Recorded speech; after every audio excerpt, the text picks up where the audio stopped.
Salam damai sejahtera di dalam Tuhan kita Yesus Kristus. Shalom, selamat pagi dan semangat pagi. Kita telah tiba di hari yang ke-16 pada bulan September tahun 2020 ini. Dan kembali lagi kita bertemu di dalam ibadah renungan harian kita pada pagi hari ini.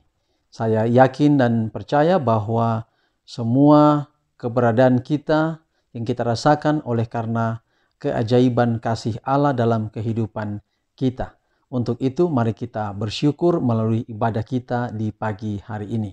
Sebelum kita mendengarkan pekabaran firman Tuhan, mari kita tunduk kepala dan kita berdoa. Ya Tuhan Allah Bapa di sorga, kami rindu mendengarkan suara Tuhan di pagi hari ini.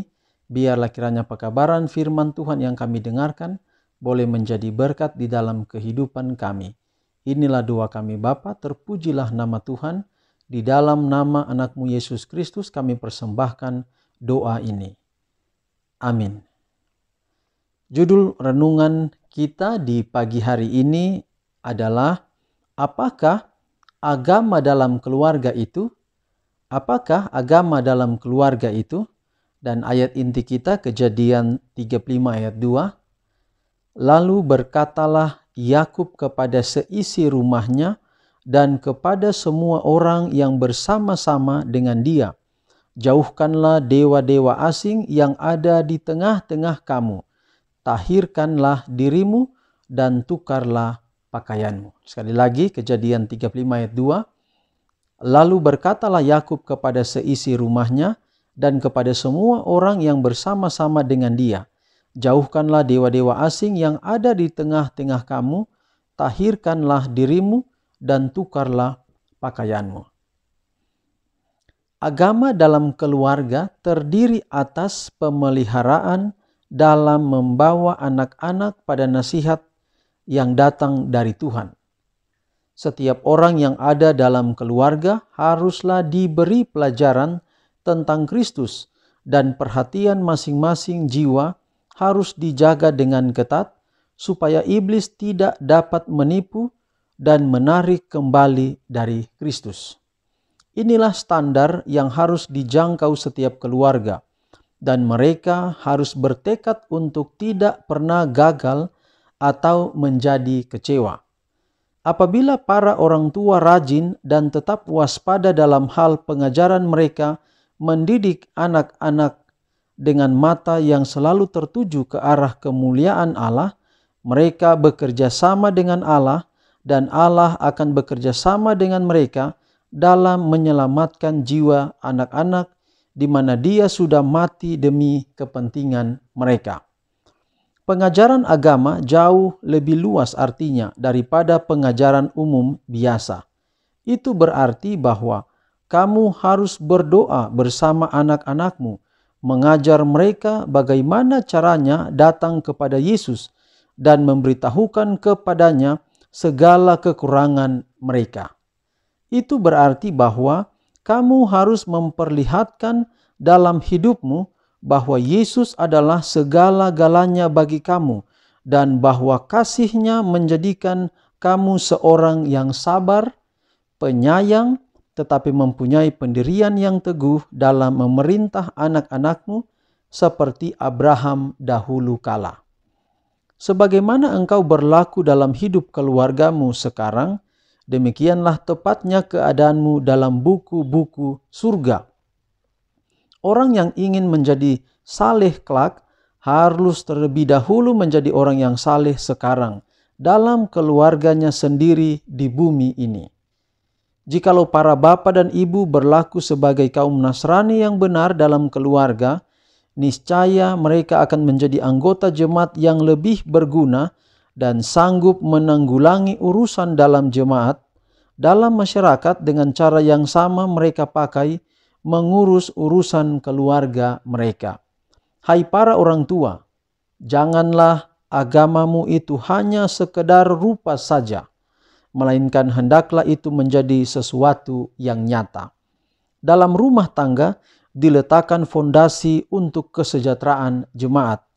Pengaruh yang mengatur dalam kehidupan rumah tangga terbawa ke dalam kehidupan jemaat. Oleh sebab itu, tugas kewajiban jemaat haruslah dimulai pertama di dalam rumah tangga. Apabila kita sudah mempunyai agama dalam rumah tangga yang baik, niscaya kita juga mempunyai agama jemaat yang baik. Pertahankanlah benteng rumah tangga. Serahkanlah seluruh keluargamu pada Allah.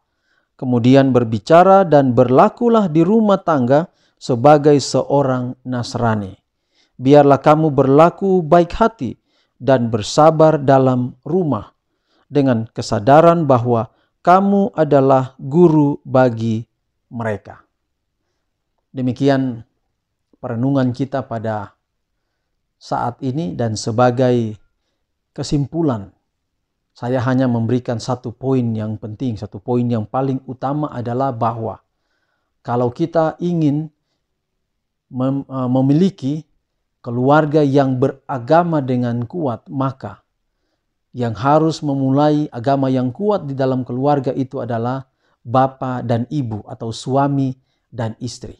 Kalau suami dan istri memiliki agama yang kuat dalam keluarga itu, maka keluarga itu akan memiliki agama yang kuat. Artinya bahwa sebagaimana renungan kita yang sudah kita dengarkan pada beberapa waktu yang lalu atau pada beberapa hari yang lalu, bahwa orang tua patut memberikan contoh kepada anak-anaknya. Kalau orang tua beragama dengan kuat, maka pasti anak-anaknya juga akan memiliki agama yang kuat. Dan di sini disinggung juga bahwa jika komunitas yang lebih besar, di sini dicontohkan adalah gereja atau jemaat. Jemaat itu akan menjadi kuat kalau keluarga itu kuat. Jadi artinya bahwa jemaat itu kuat kalau pasangan suami istri itu memiliki agama yang kuat. Agama yang kuat dapat ditularkan kepada anak-anak. Agama yang kuat itu berarti suami dan istri dekat dengan Tuhan. Dan kalau dekat dengan Tuhan, bapak dan ibu itu akan mengajak anak-anak juga dekat dengan Tuhan. Dan keluarga itu akan menjadi kuat, membuat komunitas yang lebih besar lagi lebih kuat. Tidak hanya bicara di gereja. Kalau rumah tangga kita adalah rumah tangga Nasrani, rumah tangga Kristen yang kuat hubungan dengan Tuhan, maka masyarakat di mana kita ada juga turut diberkati. Akan banyak sekali persoalan dalam masyarakat diredam jika kita memperkuat rumah tangga kita. Banyak anak-anak muda sekarang ini yang terbabit dengan kehidupan dunia narkoba, seks bebas, dan lain sebagainya. Mengapa itu semua terjadi? Karena keluarga mereka tidak kuat. Rumah tangga orang tuanya tidak kuat. Itulah yang menyebabkan betapa banyak kejahatan di tengah masyarakat. Saya mengajak melalui renungan pagi kita adalah kepada setiap keluarga-keluarga, bapak dan ibu, suami dan istri. Mari perkuat beragama rumah tangga kita masing-masing, agar masyarakat kita diberkati, mungkin di RT, di RW, di satu kelurahan atau kampung, di satu kecamatan, bahkan sampai di negara kita ini akan menjadi kuat kalau rumah tangga kita kuat. Tuhan memberkati kita pada renungan kita di pagi hari ini, tanggal 16 September 2020. Kita akan akhiri dan kita akan berdoa. Mari kita berdoa. Ya Tuhan Allah Bapa di sorga, terima kasih untuk pekabaran yang indah di pagi hari ini. Kami tidak mampu untuk mempraktikkan di dalam kehidupan kami setiap hari tanpa bantuan Tuhan. Itulah sebabnya kami mohon Roh Kudus-Mu bekerja di hati kami hari ini. Hati para bapa, hati para ibu, suami dan istri. Semua pendengar renungan ini di mana saja berada. Biarlah hari ini kami berkomitmen untuk dapat membuat agama dalam rumah tangga kami itu kuat. Sehingga dengan demikian anak-anak kami juga memiliki agama yang kuat.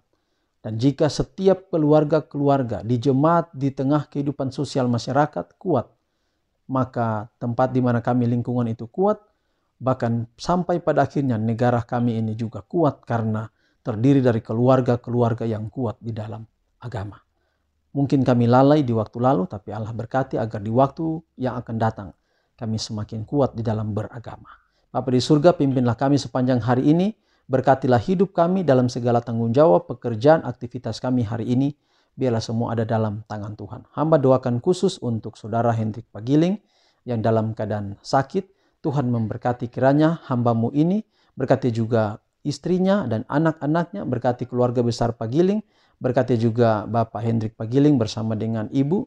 Biarlah kiranya rumah tangga mereka selalu diberkati dan dilindungi. Hamba juga doakan untuk saudara atau keluarga Tronggono Pagiling, Ibu Lori, suami dan anak-anak, juga Uti yang ada di Surabaya, juga Tuhan berkati mereka, pelihara mereka dengan kasih dan cinta kasayang Tuhan dalam kehidupan mereka. Semua yang mendukung kegiatan atau media rohani melalui renungan harian ini juga Tuhan berkati.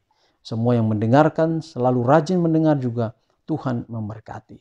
Inilah doa kami ya Bapa, ampunilah dosa dan kekurangan kami, dan kami siap menerima berkat-Mu sepanjang hari ini. Dalam nama Yesus kami berdoa. Amin. Demikianlah renungan harian kita pada hari ini.